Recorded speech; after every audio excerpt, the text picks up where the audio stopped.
Good evening. Welcome to Washington. I'm Brett Baer. You could have heard a pin drop today at the White House press briefing.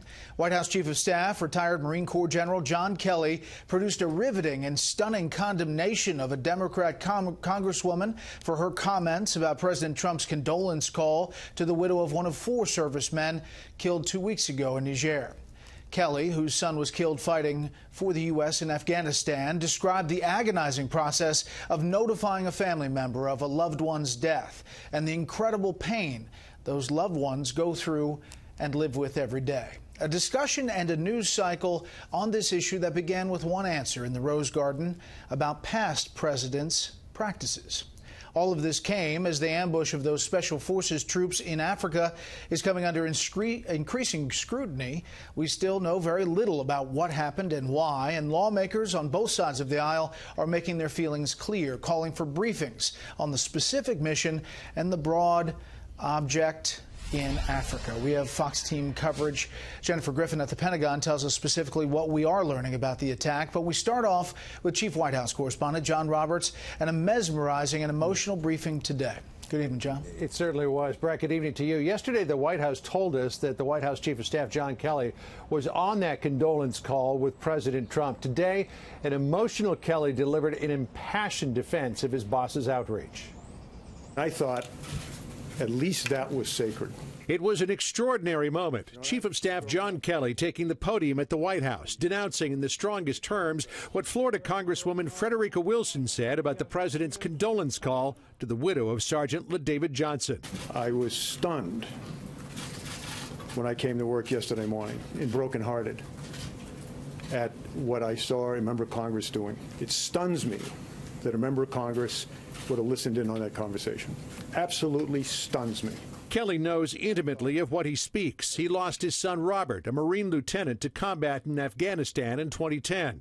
He says he was so incensed by what was being reported yesterday, he had only one place to go. The only thing I could do to collect my thoughts was to go and walk among the finest men and women on this earth. And you can always find them, because they're in Arlington National Cemetery. The Congresswoman and the aunt who raised Johnson both insist President Trump made insensitive remarks in the condolence call. Johnson's widow, to whom the call was made, has not commented. General Kelly revealed today that he advised President Trump to not make calls to families of the fallen, but when the president said he felt compelled to do so, Kelly offered what his friend, Joint Chiefs Chairman Joe Dunford, told him when Robert was killed. He said, Kel, he was doing exactly what he wanted to do when he was killed. He knew what he was getting into by joining that 1%. He knew what the possibilities were. When he died, he was surrounded by the best men on this earth. With Kelly hoping to put the controversy behind the White House, President Trump today aimed to staunch criticism he hasn't been responsive enough to the hurricane in Puerto Rico. I think we did a fantastic job, and we're being given credit. The president welcomed Governor Ricardo Rossello into the Oval Office to talk recovery, including an FBI investigation into allegations of widespread corruption among local officials in the distribution of relief supplies. I think the governor will be able to do something about that. If there is a public official that is purposely mishandling the food that should go to the people of Puerto Rico, there is going to be some hell to pay. The president gave himself a 10 when asked to grade the administration's response to Hurricane Maria, and then asked Governor Rossello to weigh in. Did we do a great job? Military, first responders, FEMA. Did we do a great job? You responded immediately, sir, and you did so. And while he pledged to stand with Puerto Rico during the rebuilding, President Trump again warned the federal emergency response can't last forever. I think the governor understands that FEMA, the military, first responders cannot be there forever. The president also weighed in on tonight's crucial budget vote in the Senate, which could pave the way for tax reform. I think we have the votes for the budget, which will be phase 1 of our massive tax cuts and reform. But I think we'll be successful tonight. In an Oval Office question and answer session that went a full 35 minutes, President Trump said he didn't see the speech former President Bush gave earlier today, an address in which Bush didn't mention President Trump by name, but certainly seemed to be talking about the politics surrounding his election. Discontent deepened and sharpened partisan conflicts.